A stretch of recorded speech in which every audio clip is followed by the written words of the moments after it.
మరి ఇంకా ఎన్ని నెరవేర్చుకోవాల్సి ఉంది? కనీసం ఒక్కటైనా నెరవేర్చుకోగలిగామా? మరి అన్ని విభజన హామీలు పెండింగ్లో పెట్టుకొని ఇంతమంది ఎంపీలు 25 మంది లోక్సభ ఎంపీలు ఉన్నారు ఆంధ్ర రాష్ట్రానికి సంబంధించి, 11 మంది రాజ్యసభ ఎంపీలు ఉన్నారు ఆంధ్ర రాష్ట్రానికి సంబంధించి. మరి ఇంతమంది ఎంపీలు ఆంధ్ర రాష్ట్రానికి 10 సంవత్సరాలుగా ఉండి కూడా ఏమి సాధించినట్టు? పేరుకు మాత్రమే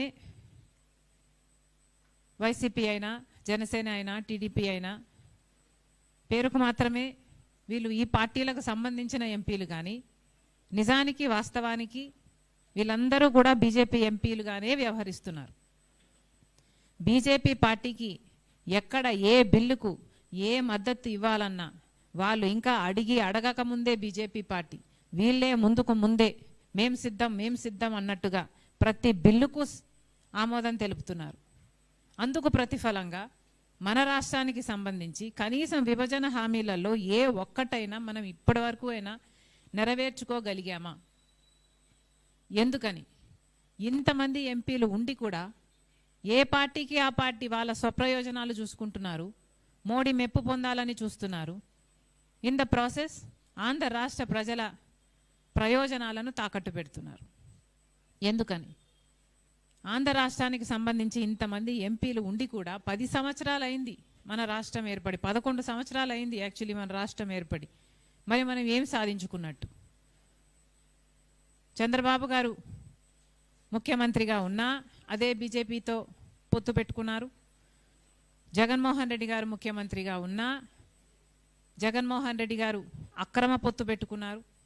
బహిరంగంగా ఆ పొత్తులు కనిపించినా కనిపించకపోయినా వీళ్ళందరూ కూడా తొత్తులే. బీజేపీ పార్టీకి తొత్తులుగా మారారు. బీజేపీ పార్టీకి ఆంధ్ర రాష్ట్ర ఎంపీలు ఏ పార్టీకి చెందిన వారైనా కూడా ఈరోజు రబ్బర్ స్టాంపుల్లా మారిపోయారు. బీజేపీ చేతిలో కీలు బొమ్మల్లా మారిపోయారు. ఒక్కటంటే ఒక్క విభజన హామీ గురించి కూడా ఒక్క పార్టీకి చెందిన ఒక్క ఎంపీ కూడా మాట్లాడడం లేదు అంటే మీకు ఎందుకు ఓట్లేసినట్టు? ప్రజలు మిమ్మల్ని ఎందుకు గెలిపించినట్టు? మీరు ఢిల్లీ వరకు పార్లమెంటుకు ఎందుకు వెళ్తున్నట్టు? ఎందుకు హాజరవుతున్నట్టు? ఒకసారి ప్రశ్నించుకోవాల్సిన అవసరం ఉంది. ప్రత్యేక హోదా ఎంత ముఖ్యమో మిగతా రాష్ట్రాలకు వచ్చిన రాష్ట్రాలు ప్రత్యేక హోదాతో వేల కొద్ది పరిశ్రమలు వచ్చాయి. మరి ప్రత్యేక హోదా 15 సంవత్సరాలు కావాలని చంద్రబాబు గారు అంటే, మోడీ గారేమో 10 సంవత్సరాలు ఇస్తామని అధికారంలోకి రాకముందు మాటిస్తే, మరి అధికారంలోకి వచ్చి 11 సంవత్సరాలు అయినా మోడీ ప్రధానమంత్రిగా 11 సంవత్సరాలుగా ఉండి కూడా ఇంతవరకు కూడా ప్రత్యేక హోదా మనం సాధించుకోలేదు అంటే మరి ఈయన మోడీ అనాలనా కేడీ అనాలనా? కేడీ అనడంలో తప్పే ఉంది. ఆంధ్ర రాష్ట్ర ప్రజలకు నిజంగానే మోసం జరిగిందా లేదా? ఇది వాస్తవం అవునా కాదా? ప్రత్యేక హోదా ఇవ్వమన్నారు, అయినా ఏమీ మాట్లాడలేదు. ఆ తర్వాత ప్రత్యేక హోదా సంజీవినినా? ప్రత్యేక హోదా కాకుండా 70,000 కోట్లు స్పెషల్ ప్యాకేజ్ తెచ్చుకుందామన్నారు. 70,000 కోట్లు స్పెషల్ ప్యాకేజ్ ఏ మూలకు సరిపోతుంది? అసలు మనకు అన్ని వేల పరిశ్రమలు వస్తే, అన్ని బిడ్డలకు అన్ని ఉద్యోగాలు వస్తే, మనకు జరిగే అభివృద్ధి ప్రత్యేక హోదాతో అయితే కనీసం 5 లక్షల కోట్ల విలువ చేసే లాభం ఉంటుందని ఆ రోజుల్లోనే అంచనా వేశారు. మరి అలాంటిది 70,000 కోట్లతో స్పెషల్ ఎకనామిక్ ప్యాకేజ్ ఇస్తామని ఒప్పుకోవడం దుర్మార్గం కాదా? ఇప్పటికైనా చెప్తున్నాం, రాహుల్ గాంధీ గారు 10 సంవత్సరాల ప్రత్యేక హోదా ప్రామిస్ చేశారు. కాంగ్రెస్ పార్టీ అధికారంలోకి వచ్చిన వెంటనే అది అమలు చేస్తుంది. కానీ ఈ లోపల కూడా మన ఆంధ్ర రాష్ట్రానికి చెందిన ఎంపీలందరూ కలిసి ప్రత్యేక హోదా మీద నిలదీయాల్సిన అవసరం ఉంది. ప్రత్యేక హోదా మీద తాడో పేడో తేల్చుకోవాల్సిన అవసరం ఉంది. చంద్రబాబు గారు సమాధానం చెప్పాలి. ఎందుకు కూటమికి మీరు మద్దతు ఇస్తున్నారు? ఎందుకు బీజేపీకి మీరు మద్దతు ఇస్తున్నారు? ఈరోజు మీ మద్దతు లేకపోతే అసలు కేంద్రంలో బీజేపీ మోడీ ఉండే పరిస్థితే లేదు. మరి మనకి ఏం లాభం చేస్తున్నారని చంద్రబాబు గారు మద్దతు ఇస్తున్నారో ఆంధ్ర రాష్ట్ర ప్రజలకు సమాధానం చెప్పాలి. పోనీ ఒక్క ఎంపీ అయినా ఇప్పుడైనా ఒక్క పార్టీ అయినా మాట్లాడుతుందా అంటే అసలు ప్రత్యేక హోదా ఊసే లేకుండా పోయింది. అంటే జనాలను మెల్లగా మభ్యపెట్టి అసలు ఈ ప్రత్యేక హోదా అన్న విషయం మర్చిపోయేటట్టు చేస్తున్నారు. ఇది కుట్ర కాకపోతే ఏమిటి అని అడుగుతున్నాం. ఈ ఎంపీలందరినీ కూడా మళ్ళీ చెప్తున్నాం, మీకు ఏ మాత్రం దమ్ము ధైర్యం ఉన్నా, మీలో తెలుగు జాతి రక్తం ప్రవహిస్తున్నా, మీరు నిలదీయాల్సిన అవసరం ఉంది. మోడీని నిలదీయాల్సిన అవసరం ఉంది, ఎంతైనా ఉంది. తాడో పేడో తేల్చుకోవాల్సిన అవసరం ఉంది.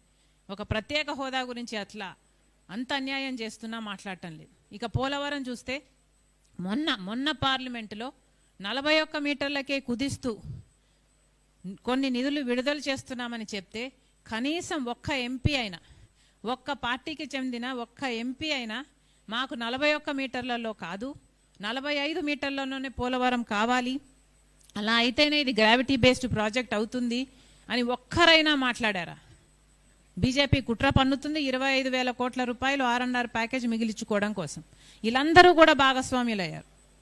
మిగతా పార్టీలు అందరు ఎంపీలు కూడా ఒక్కరంటే ఒక్కరు కూడా మాట్లాడలేదంటే మరి వీళ్ళు ఎంపీలుగా ఉండి ఏం లాభం? పోలవరంలో నుంచి ఆ జీవమే తీసేస్తున్నారే, ఇది అన్యాయం కాకపోతే ఏమిటి? మళ్ళీ చెప్తున్నాం, ఇప్పటికైనా ఈ సమావేశాల్లోనైనా ఎంపీలందరూ కలిసి పోలవరం ప్రాజెక్టు 45 మీటర్లలోనే మాకు కావాలి అని డిమాండ్ చేయాలి, నిలదీయాలి. మోడీ గారిని నిలదీయాలి, పార్లమెంట్లో సమయం అడగాలి, వీటి గురించి మాట్లాడాల్సిన అవసరం ఉంది. ఆంధ్ర రాష్ట్రానికి ఇంత అన్యాయం జరుగుతున్నా కూడా, ఇంత మంది ఎంపీలు ఉండి కూడా మనం కనీసం పోలవరం కూడా సాధించుకోలేకపోతే మీరు అట్టర్ ఫెయిల్యూర్ అయినట్టేనని మరోసారి కాంగ్రెస్ పార్టీ చెప్తుంది. ఇక రాజధానికి సంబంధించి పూర్తి నిధులు ఇవ్వాలి అన్నది విభజన హామీ, మన హక్కు. రాజధాని వాళ్ళు కట్టివ్వాలి. మోడీ గారు చెప్పిన దాని ప్రకారమే చూసుకున్నా ఢిల్లీని తలపించే రాజధాని అన్నారు. చంద్రబాబు గారు 70,000 కోట్ల రూపాయలు రాజధాని కట్టడానికి అంచనా వేశారు. మరి ఇప్పటికీ 31,000 కోట్ల రూపాయలు ఇస్తున్నట్టు, అందులో 15,000 ఏమో గ్రాంటు, మిగతా 16,000 ఏమో అప్పు కింద ఇస్తున్నట్టు ఉంది. మరి మిగతా డబ్బులంతా అప్పు కిందే ఇస్తారా? మరి ఇది ఎక్కడి న్యాయం అని అడుగుతున్నాం. మాకు రాజధాని కట్టియాలి అన్నది మా హక్కు అయితే, మీరు మాకు చేసిన ఒప్పందం అయితే, అది హామీ అయితే, మరి అలాంటప్పుడు మాకు అప్పులు ఎందుకు ఇస్తున్నారు? అప్పులు ఇస్తున్నారు అంటే ఏమిటి అర్థం? మళ్ళీ భావితరాల మీద ఈ అప్పు తీర్చుకోవాల్సిన అవసరం ఉంది, వడ్డీ కట్టాల్సిన అవసరం ఉంది. ఇవన్నీ మాకు అవసరమా? ఆంధ్ర రాష్ట్రం విడిపోయినప్పుడు ఆంధ్ర రాష్ట్ర ప్రజలకు మీరు ఇచ్చిన హక్కు, ఢిల్లీ లాంటి రాజధాని కట్టిస్తామన్నారు, సింగపూర్ అన్నారు, ఇస్తాంబుల్ అన్నారు, పెద్ద పెద్ద మాటలు చెప్పారు. ఎలక్షన్లు వచ్చినప్పుడల్లా పెద్ద పెద్ద మాటలు చెప్పారు. మరి అలాంటప్పుడు ఇప్పుడున్న ఎంపీలు కనీసం మాకు అప్పు కాదు, మాకు నిధులే కావాలి, మాకు నిధులే ఇవ్వాలి అని ఇప్పటికైనా నిలదీస్తారా అని చూస్తున్నారు ఆంధ్ర రాష్ట్ర ప్రజలు. ఈ ఎంపీలు, ఇంతమంది ఎంపీలుండి కనీసం రాజధాని అయినా మనం సాధించుకోలేకపోతే ఇక మనం ఏం సాధించుకున్నట్టు? పక్క రాష్ట్రాలకు అందే ఉన్నాయి. తెలంగాణకు హైదరాబాద్ ఉంది, చెన్నై ఉంది, బెంగళూరు ఉంది, మనకేముంది? ఇప్పటికైనా కూడా ఈ ఎంపీలందరూ కూడా మాకు అప్పులొద్దు, మాకు రాజధానికి నిధులే కావాలి అని ఇప్పటికైనా డిమాండ్ చేయగలరా? వీళ్ళకి ఆ దమ్ముందా? కాంగ్రెస్ పార్టీ ప్రశ్నిస్తుంది. మిగతా విభజన హామీలు అన్నీ కూడా అలాగే ఉన్నాయి. ఒక్కటంటే ఒక్కటి కూడా. దుగ్గరాజపట్నం పోర్ట్ అన్నారు, దానికి 8,000 కోట్ల రూపాయలు ఇవ్వాల్సి ఉంది. ఎవరూ మాట్లాడటం లేదు, ఎవరూ అలగడం లేదు. ఇక వాళ్ళు ఇస్తారా? ఆ పోర్ట్ కట్టిస్తారా మనకు? కడప స్టీల్ ఫ్యాక్టరీ ఉంది. కడప స్టీల్ ఫ్యాక్టరీకి సంబంధించి సెయిలులో వినీలం సెయిలే ఒక స్టీల్ ఫ్యాక్టరీ పెట్టాలి అన్నది విభజన హామీ అయితే దాని గురించి ఎవరూ మాట్లాడటం లేదు. అసలు సెయిలే ఒక ఫ్యాక్టరీ పెడితే